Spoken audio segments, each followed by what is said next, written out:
गमामायै बे फसंथानखौ आं मिथिनायाव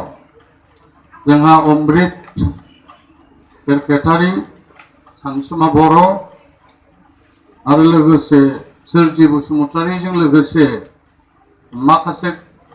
मोदोम गुदुं मानसिफ्रा बे लाइमोन लिरगिरि गौथुमखौ दानानै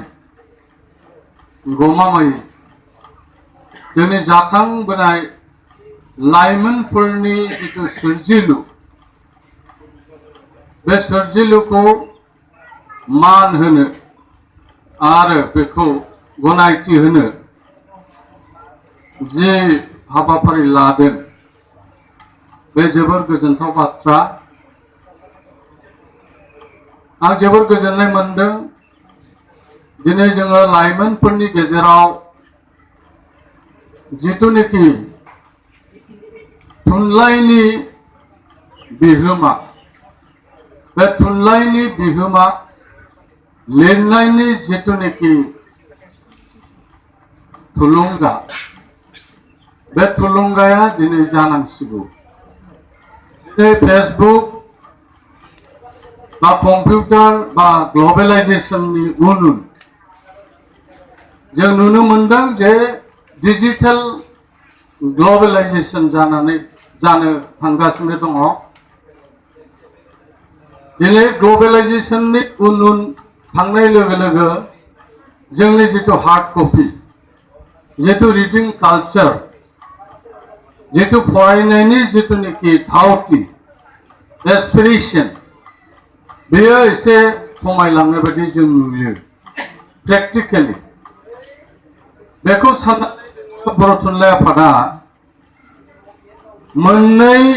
जोङो मुसलपुर सेसनाव बेनि सिगाङावनो सिन्था खालामनानै मोनसे आंनो प्रस्ताब लाबोदोंमोन जे जोङो दानि ग्लबेलाइजेशनाव दानि फेसबुक मुगायाव जोङो लाइमोनफोरखौ फरायनायनि जिथुनिखि रिडिं कालचारखौ डेभेलप खालामनो थाखाय जोङो इबुक प्रजेक्ट लानांसिगोन। दा इबुक प्रजेक्टखौ जों लाबाय मावगासिनो दङ आरो आर्काइभनि बेबस्थाबो जों खालामदों। बेनि थाखाय जों रां अनसुंथाइ मोनदों आसाम गभर्नमेन्टनिफ्राय आरो जोङो गुगोल्सआव बे रावा 90 फारियाव हाबनाय लोगो लोगो जोंहा मोनसे सुबिदा जे गुगोल्सआव जोङो 2005आव जों मोनसे एप्लिकेशन होदोंमोन CMD आरो बिथांमोनहा 2017 मायथाइयाव एक्सेप्ट खालामनानै बिथांमोना गुगोल्सआव सोबाय आरो लोगोसे मोनसे प्राइभेट डिजिटेल भारतबाणीखौबो जोङो जेसेबां बर'नि लिरनाय जेसेबांनाखि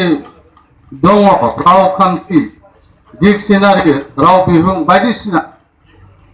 बेखौ जों भारतबाणीयाव बेखौ आपडेट खालामो। दा आपडेट खालामनाय लोगो लोगो गुबुन हारिया बेखौ गुबुन रावारि मानसिफ्रा बेखौ फरायनायनि सुबिदाखौ मोनगोन आरो जों इजिएस्ट प्रसेस लांनो थाखाय Central institute of Indian language माइसुरु जोङो बेवहाय उलिन्द्र ब्रह्म होननाय सासे बेवहाय अफिसार जों मोनबाय आरो बे नाजानानै दाख्लै गुवाहाटीयाव बर' थुनलाइ आफादनि अफिसाव मोनसे सेमिनार खुंनानै माने बे रावखौ लिंक लैंग्वेज खालामनो हायो। अफिसियेल लैंग्वेजआथ' बियो दंखायो किन्तु बेखौ लिंक लैंग्वेज खालामनो जों हायो नामा? लिंक लैंग्वेज माने जोङो only the Bodo language is the only tribal language which is recognized in the 8th schedule. Northeastern regional only tribal language बे बर'आल' माने मोनदों जायगा मोनदों रिकगनिशन मोनदों। बेनिफ्राय बेयावनो गंगा प्रसाद बिमल आरो सभा सत्यनाथ आरो डक्टर भरत दास मोनहा लिरदों। डक्टर भरत दासआ बाथौनि सायाव बिथाङा रिसार्च खालामदोंमोन आरो गंगा प्रसाद बिमला बर' लिटारेचार एन्ड लैंग्वेजनि सायाव आरो नोंथांमोना मिथिगौ जे डक्टर प्रमद भट्टाचार्यआबो बर' लैंग्वेज एन्ड लिटारेचारनि सायावनो PhD मोनदोंमोन आरो गुबुन हारियाबो दा ओइ सिदलाव थांनाय लोगो लोगो बेखौ बिथांमोनहा माने नाजागासिनो दं दाख्लैसो बावैसो जों मिथिनो मोनदों जे affinities of Bodo' language and literature of the north eastern tribe रिजननि ट्राइबेलनि सायाव सासे जापानिस हिनजावसाया रिसार्च खालामनो बिथाङा फैदोंमोन आरो मोनसे आरो माने सासे सुइजारलेन्डनि हिनजावसा research scholar from Delhi university बेयो बाथौ एन्ड खेराइनि सायाव बे रिसार्च खालामनो थाखाय डकुमेन्ट लांफैदों